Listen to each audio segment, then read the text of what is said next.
người, mình là Cao Thái Hà, mình đến từ Việt Nam. Ở Việt Nam thì mình là một diễn viên truyền hình.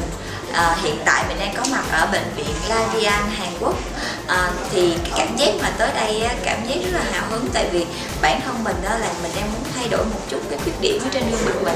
Khi mà tới đây được tư vấn và gặp viện trưởng ở bệnh viện thì mình cảm thấy rất là yên tâm, và sắp tới đây thì mình sẽ có một chút thay đổi và hy vọng là sẽ được đẹp hơn, tự tin hơn trong cuộc sống.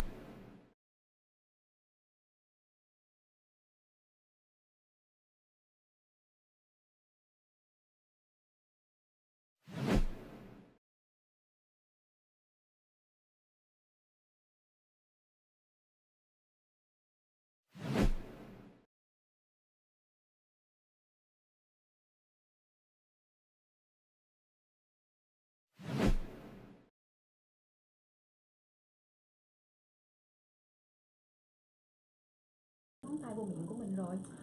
3 ngón chưa? 4 ngón là bình thường hay 3 ngón? 3 ngón là 3 ngón là được. 잘 괜찮네. Bác sĩ nói vậy là quá tốt rồi, như vậy bình thường rồi. Vậy là quá tốt rồi đó.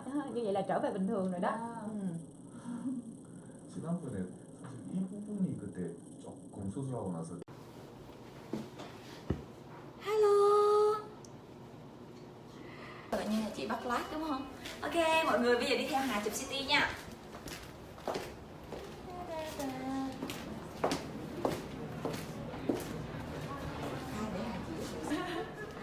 Hà sẽ giới thiệu mọi người đây là cái phòng chụp CT của bệnh viện Lavian. Có thể thấy là máy móc ở đây rất là hiện đại. Trước khi mà mình phẫu thuật hay là mình làm bất cứ một dịch vụ gì thì viện trưởng và các bác sĩ ở đây sẽ cho mình chụp CT để mà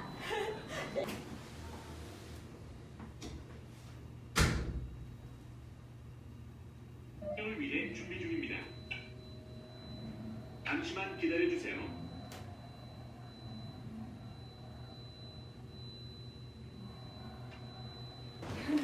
Đây là phòng gội đầu, phòng mà giống như là sau khi mà các bệnh nhân mình phẫu thuật xong rồi mình sẽ được chăm sóc gội đầu.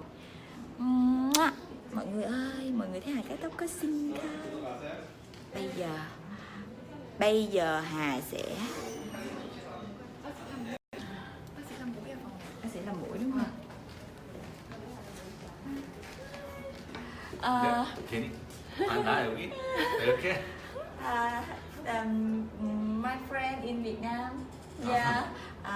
Đây là viện trưởng làm mũi của bệnh viện Lavian nha. Đây là phòng của viện trưởng nè mọi người thì tuyệt đối yên tâm giống như Hà đã giao cái cuộc phẫu thuật của Hà cho viện trưởng Trung.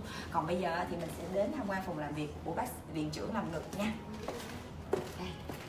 Dưới đây tên của viện trưởng Hàn Quốc nên là Hà cũng không biết đọc như nào. Bác sĩ Kim Sang U. Kim Sang U. Ok. Viện trưởng này không có trong phòng rồi, mọi người vô đi. Vô. Chị cứ ngồi thoải mái đi, chị cứ ngồi giống như viện trưởng được. Được ngồi ghế viện trưởng luôn hả? Ok nha.